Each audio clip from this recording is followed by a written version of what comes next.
just dropped my favorite lipstick on the floor. Is it still intact? We will know. It doesn't have a lot of product left, so I mean, how farly broken can it possibly get? But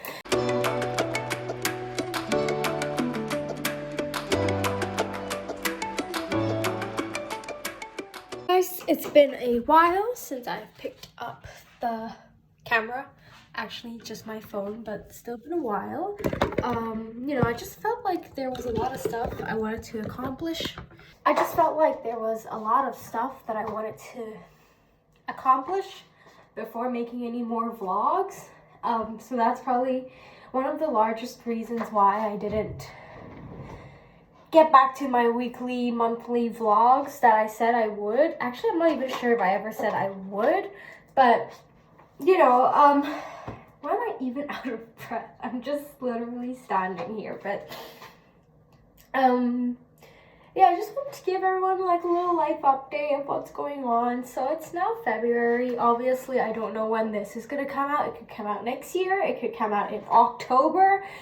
We don't know. We don't know that. And in 2020, I just don't want to give anyone that kind of certainty. I don't want to give any promises to anyone. And it's not saying that I don't cherish my YouTube community. It's not saying I don't cherish you guys as subscribers. It's just that I want to focus more time on myself, which I know I have not been doing for a long time. Mainly because I've just been very caught up with a lot of other things, like thinking about school life or uni life in this case, or just thinking about, am I in the right place? What am I doing? Do I like what I'm doing? Like those kind of questions, you know, that just kind of reoccur in your brain all the time, you know, like you sit through seminars, you sit through lectures, and you're kind of like, why am I even here? I don't even like what I'm studying, you know, like what's the point in this? And it's, you know, just those kind of reoccurring thoughts that kind of enter your brain all the time, and you're like not even happy where you actually are, but you don't want to say anything because you should be grateful that you're here. And now I don't want to sound really emotional or anything, but like, yeah, like I am grateful that I'm here. Clearly, I love being, well, okay, I don't love being in Amsterdam, but I love living by myself. I love every moment of it. I think it's awesome. It just gives me that kind of lifestyle that I've always dreamed of as a kid that I never actually really got. You know, that kind of freedom, and you know, I never really got that kind of stuff. But what am I doing right now is that I need to go out and get my pictures taken for some secret surprise projects that I'll be doing. But like they have like a photo machine for €2 at the train station, so I'm gonna just get a little bit of makeup done because I don't want all my flaws to just show up on my face. Not that it really matters, but I don't know if it matters to like the people that I give it in, because I'll be doing a few fun projects this year. Now I'm not sure if I should be saying it right now, so I'll probably just keep it to myself. But yeah, so I'm just thinking some simple foundation and just lipstick, so not too much because it's just a photo. So just a cheap photo, and you really don't know how the quality is gonna turn out. So see you guys. I was actually like really tired, like because I had dinner at like 5-ish, because I went out to get Chinese takeaway. It was like lanzai with rice, and you know, it was still warm when I got it home because I took the bus because I have a subscription. So when I actually ate it, you know, I decided to eat it at 5 because then it was still warm, because if I waited until like 7 or 8, it would be cold by then. So I started eating it then, so I was pretty full halfway through because I decided to eat half and then save half for like tomorrow or something, because save money.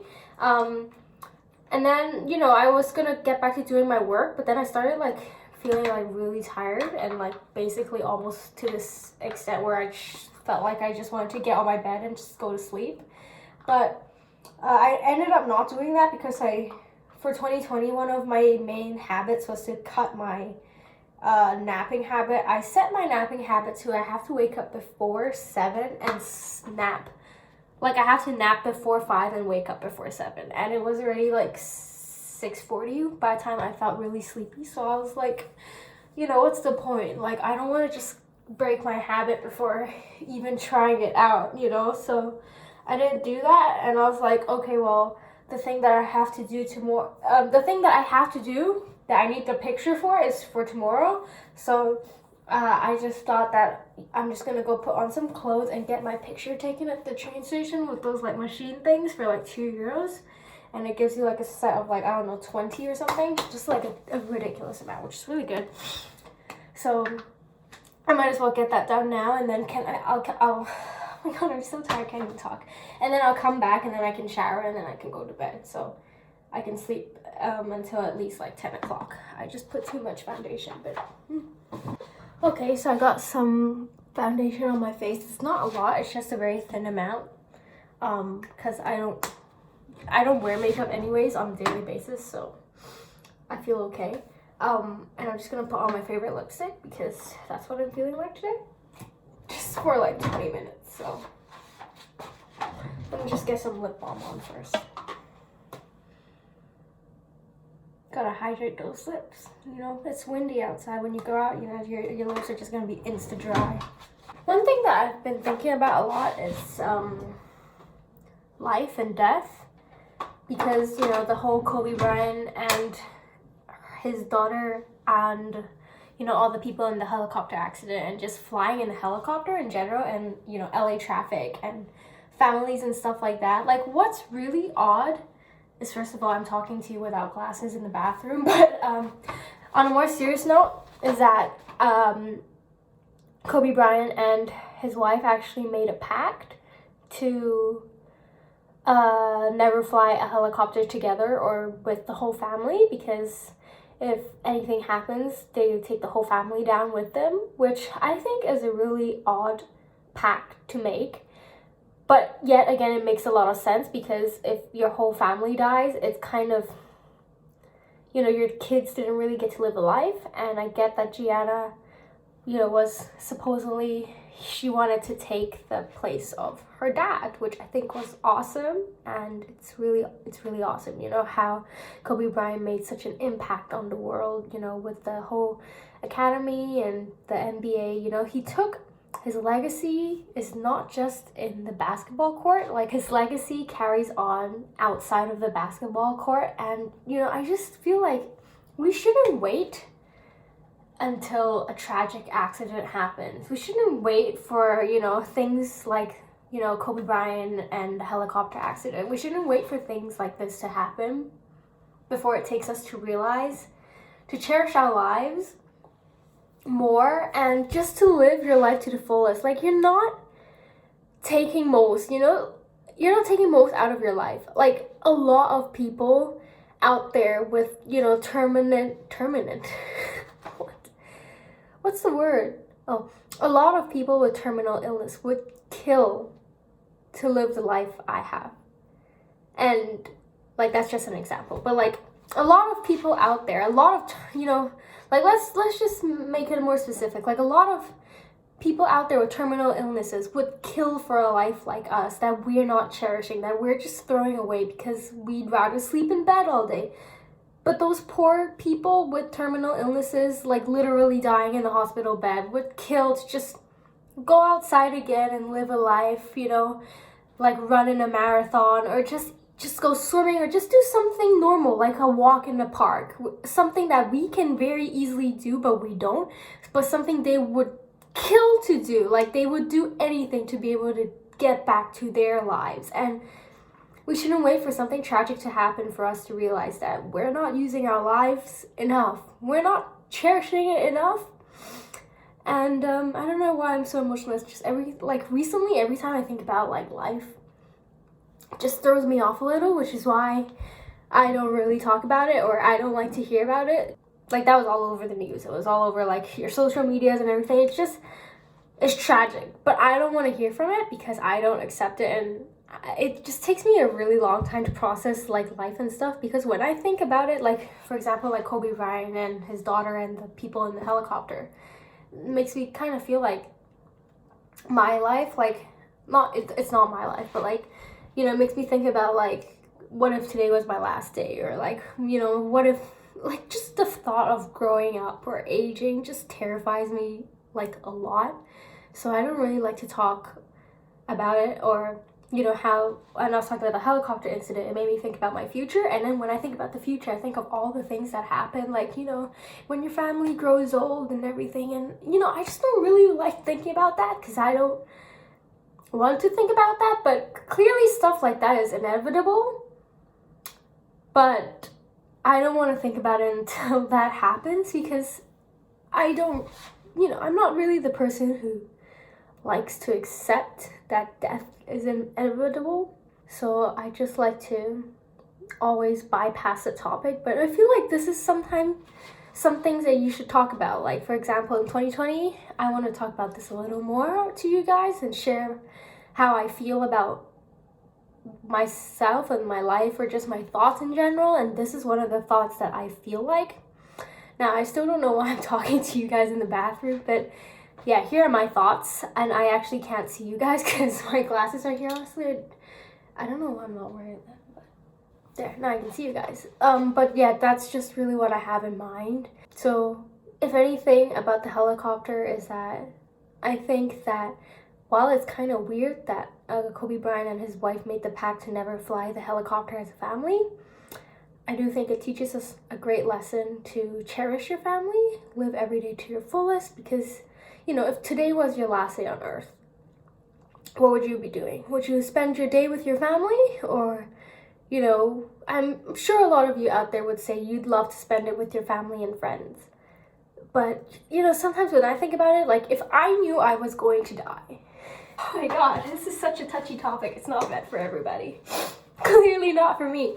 Yeah, if, like, for example, if this was my last day on earth, like, if you knew you were going to die, like, what would you do? Where would you go? You know, who would you be with? What would you eat? You know, what would your last meal want to be on earth if you had a choice? Or, like, where would you want to be? Like, I don't know if your ideal death situation, I don't know where I would want to be, but I do know one thing, is that if I knew I was going to die, I would not want any family, any friends around me. Because, I don't know, the thought of death is just, I don't like to think about it a lot. But I definitely don't want my family or friends to literally see me die. So if I knew I had an expiry date, I would probably just disappear into the distance, like literally travel somewhere else, like that they wouldn't find me, and just like die there, because I don't want them to, I don't know, because, you know, like, if you're dying and, oh my god, because if you're dying and you see your loved ones next to you, like literally crying and everything, begging you not to go, like, that's the last thing that I want to see. And I don't want to see that. Like, if I'm dying, I don't want to see my family or friends crying because I'm gonna die. So, frankly, it might be kind of mean that you don't want your family or friends to be there. Oh, I kind of know why I'm in the toilet now. There's toilet paper to clean my tears. You know, frankly, if I'm gonna die and my family and friends are literally like crying to beg to not let me die, and there's nothing I can do because I'm dying, you know, frankly, I don't really want to see that. But I also know that's very mean because you don't have your family and friends walking the last step with you. But that's what, you know, that's just my choice. Yeah, but, you know, that's just my personal choice. I'm sure there are a lot of people out there who would love to, you know, hold their friends' hands or hold their family's hands whilst they're dying, and that's completely fine. That's completely fine. But, you know, it's just, you know, when Kobe Bryant passed away on the helicopter with his daughter, he must have felt awful because he couldn't do the one thing he wanted to do, was to protect his daughter from death. And as a parent, I'm not one, but as a parent, I'm sure you would do everything in your will to protect your child from literally dying because they're so young. It just teaches me that if one day I ever become a parent, you know, is to never fly a helicopter? I don't know. Okay, wow. I'm gonna stop talking and I'm actually gonna go out and get my picture taken before I start crying and like this whole face just has like teardrops like rolling down. So now I'm gonna go, but I'll definitely catch up on this topic maybe in the future. But this is really all I want to say today because I've already talked for like 15 minutes. So I'll just leave you guys here, but I just want to tell you guys I love you all and your decision is yours. Don't ever let anyone change your opinions, your views, your life, because It's your life and you should deserve to know how you want to live it. Bye, guys. I just also want to say one more thing. I'm going to sit like this because that's comfortable. Is that don't wait for the world to conquer you. Go out and conquer the world. I'm on a spinny chair, but I didn't realize it would spin by itself. Just move you guys. Ooh. You're in charge of you. Not anyone else. Not your parents. Not your brothers and sisters. Not your teachers. You're in charge of you. So whatever you want to do, you go do it. Nothing should hold you back. Now, this advice is going to get me in a lot of trouble if you're a kid and you're watching this. I'm not telling you to not listen to your teachers. Your teachers are here to educate you on your studies. I don't think your teachers or your parents should be the one who shapes your lives. You should be shaping your own lives. The only thing you take from your parents, your teachers, are a stepping stone to being a version of yourself, to being the version you want to be. It's not to be a copy of them. It's to be yourself. And each time you learn more, as you're teaching yourself, how can you be a better version of yourself? It's not teaching you to try and be like someone else. You shouldn't try and be someone else. You shouldn't try and wish for their lives. You shouldn't try to wish to be them, because you should just be happy with where you are, what you have, what you own, and what you do.